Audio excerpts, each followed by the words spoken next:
Olá, boa tarde, muito bem-vindo. O Me Chama Que Eu Vou está no ar. Hoje, sexta-feira, 26 de abril de 2013. E aí, já se programou para o seu fim de semana? Não? Mas dá tempo, né, de se programar. E ó, segunda-feira na tela da Band, novidades, hein? Os donos da bola.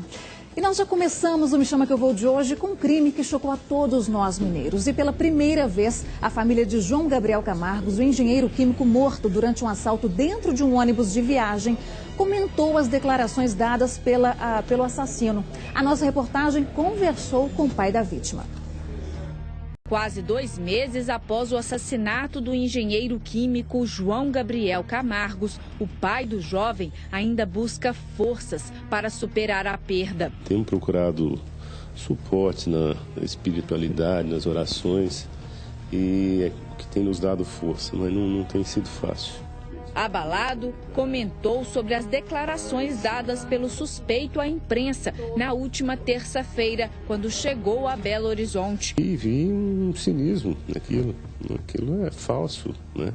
O crime aconteceu no dia 9 de março. João Gabriel seguia para Belo Horizonte com a namorada. O casal saiu de Lavras, no sul de Minas, de ônibus, para comemorar o aniversário da jovem na capital.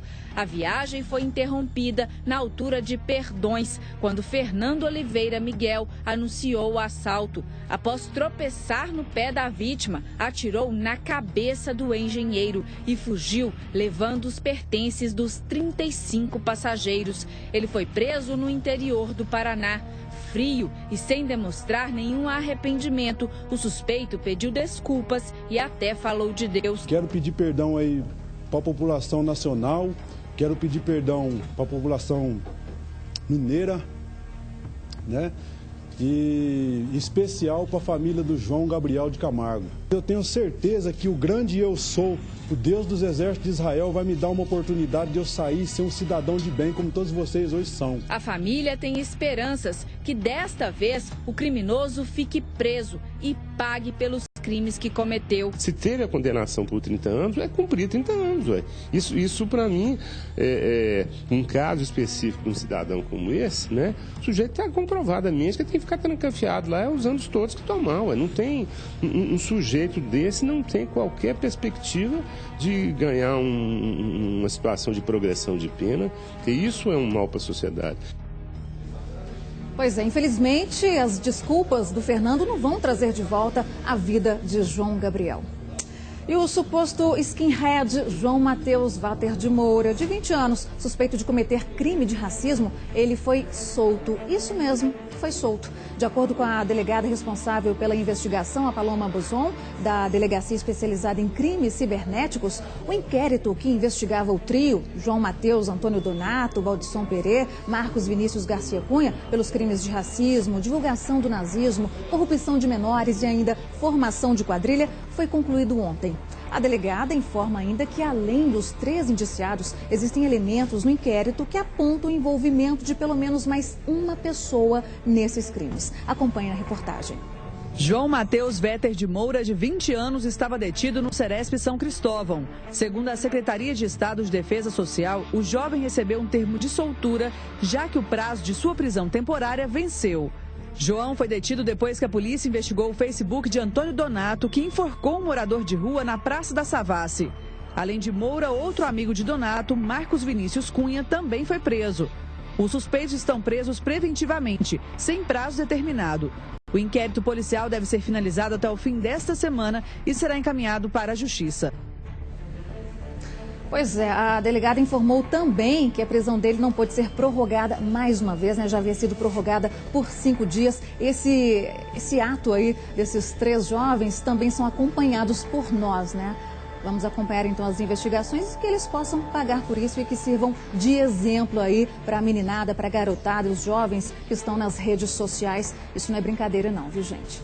E a Polícia Civil está fazendo a reconstituição do crime em que um delegado, o Geraldo Toledo, de 40 anos, é acusado de ter atirado contra a adolescente, a namorada de 17 anos, que, enfim, seria a namorada dele já há 3, 4 anos. A garota, ela foi baleada na cabeça no último dia 14 em Ouro Preto, na região central de Minas. A menor foi deixada ferida pelo delegado na unidade de pronto atendimento lá daquela cidade e no dia, Geraldo Toledo disse aos atendentes que a adolescente teria tentado suicídio. Porém, de acordo com um laudo divulgado pelo Instituto de Criminalística, não havia vestígios de pólvora nas mãos da garota. O exame será mais uma peça do inquérito que está sob responsabilidade da Corregedoria Geral da Polícia Civil. Geraldo Toledo saiu no começo da manhã da Casa de Custódia da Polícia Civil, que fica no bairro Horto, na região leste de Belo Horizonte, onde cumpre, então, um mandado de prisão temporária de 30 dias, isso determinado pela Justiça. A menor permanece internada no Centro de Terapia Intensiva do Hospital João 23, onde respira com a ajuda de aparelhos. A reportagem completa dessa situação aí, né, desse caso, você confere logo mais às 4h50 no Brasil Urgente Minas com Amaro Neto, às 4h50 da tarde.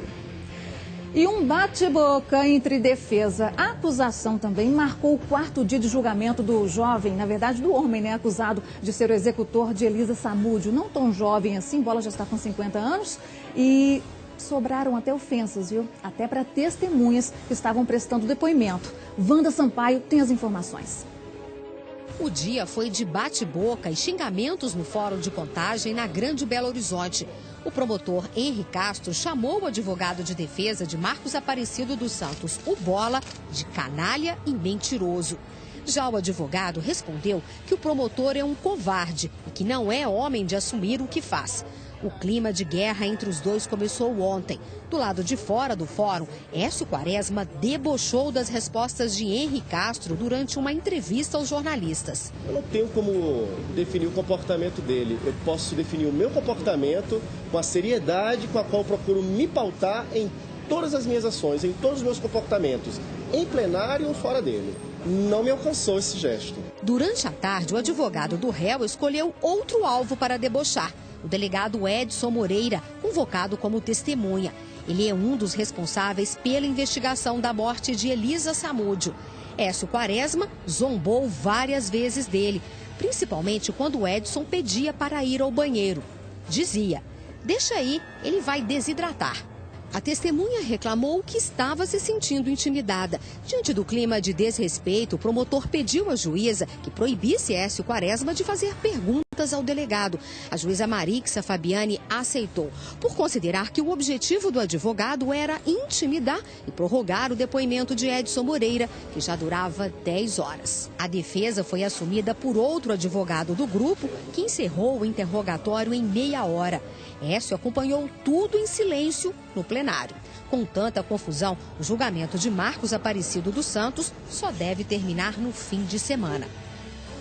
Pois é, ânimos exaltados, né, nesse julgamento aí do Bola. E o 5º dia, hoje, está sendo dedicado à leitura de peças e também laudos. André Salles tem as informações. As 7.000 páginas do processo foram colocadas sobre a mesa da juíza Marixa Rodrigues, que preside o júri popular. Cerca de 3.000 devem ser lidas no 5º dia de julgamento do ex-policial Marcos Aparecido dos Santos, o Bola, acusado de assassinar e esconder os restos mortais de Elisa Samúdio. Os advogados que representam Bola prometem reduzir o tamanho das peças para que o julgamento não seja ainda mais longo. Estamos só preparando algumas peças que serão inclusive exibidas para tentar reduzir esse tempo de leitura. Vamos agora cingir um pouco mais. A advogada da mãe de Elisa Samúdio critica a demora do julgamento. Então, assim, está havendo muita intimidação, muita encenação, muito teatro, eu acho que assim, para tocar realmente nos jurados. Os advogados de defesa se reuniram em um hotel próximo ao fórum para tentar acelerar a leitura das peças. É possível que Marcos Aparecido dos Santos seja interrogado ainda hoje. Os defensores do ex-policial passam as últimas orientações para Marcos Aparecido. A juíza Marixa Rodrigues vai definir se o julgamento continua no sábado ou se os trabalhos vão ser retomados na segunda-feira. De qualquer forma, os 7 jurados continuam incomunicáveis. E agora nós vamos direto ao Fórum Pedro Aleixo, em Contagem, onde o repórter André Salles tem as informações desse 5º dia de julgamento de Marcos Aparecido dos Santos do Bola, acusado então de ser o executor de Elisa Samúdio. Boa tarde, André.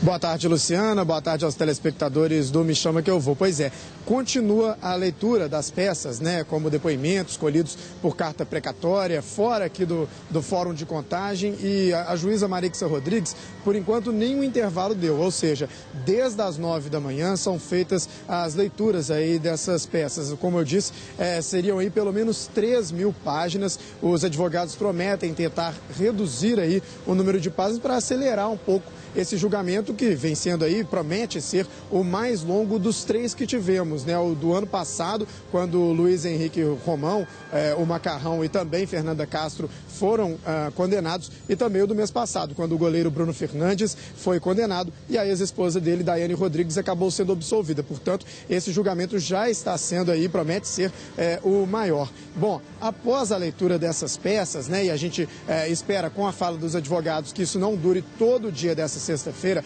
a expectativa é realmente para o interrogatório de Marcos Aparecido dos Santos, o que pode acontecer ainda hoje. A defesa já adiantou. Marcos Aparecido dos Santos vai responder a todas as perguntas, tanto, claro, dos advogados de defesa, mas também da juíza Marixa Rodrigues e da promotoria dos assistentes de acusação. Então, grande expectativa para saber o que Marcos Aparecido dos Santos vai dizer. Após o interrogatório, nós vamos ter aí os debates entre os advogados de defesa e a promotoria. Os debates aí vão girar em torno de 7 horas, caso haja a réplica e a tréplica, né, nessa ordem. Vamos ver se isso de fato vai acontecer. O que já se sabe é que o julgamento não termina hoje, Luciana.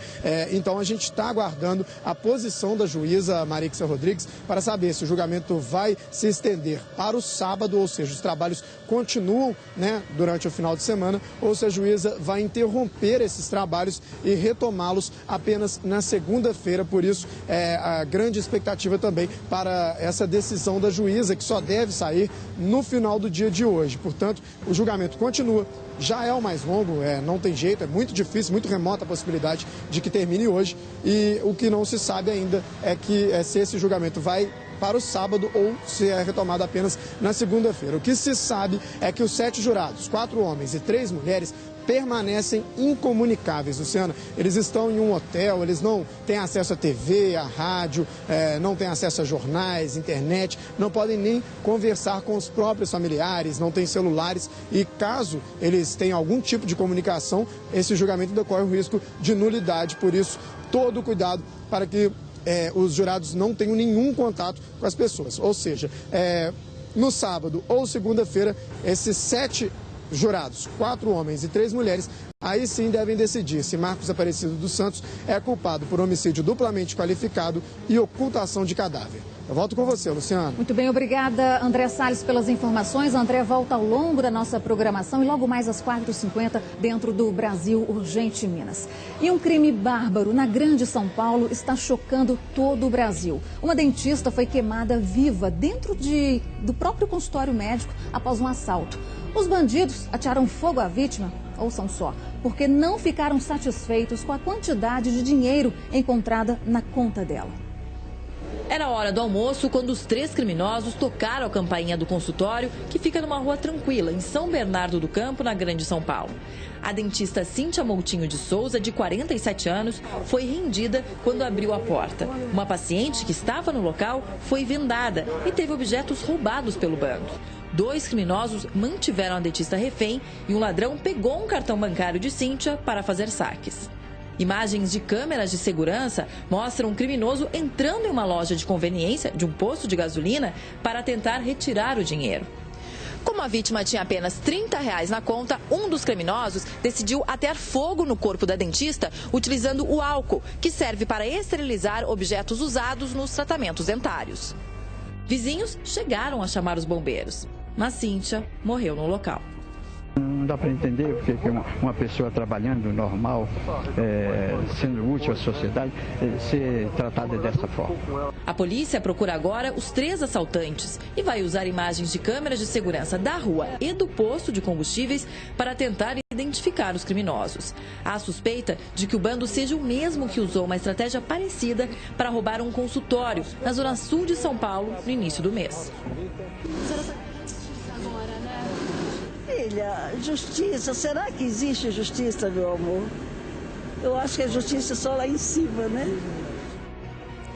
Infelizmente, gente, isso não acontece só em São Paulo, não. Esses crimes de latrocínio, né, que é o roubo seguido de morte, tem aumentado cada vez mais em todo o país. Lá em São Paulo, por exemplo, onde infelizmente essa dentista perdeu a vida porque tinha R$30 na conta e o assaltante não ficou satisfeito com isso, ela perdeu a vida por causa de R$30 na conta. Lá, esses crimes de latrocínio têm aumentado 82%. Pelo menos esses são os dados só desses primeiros 3 meses do ano, né? Janeiro, fevereiro e março. Lamentável, vamos aguardar então que os responsáveis respondam e paguem por isso. Bom, me chama que eu vou, vai dar um tempinho, você não saia daí, tá almoçando? Com a família toda, tá no trabalho? Ah, bacana, bom apetite para você, ó. Mas não saia daí, é rapidinho, a gente volta já já.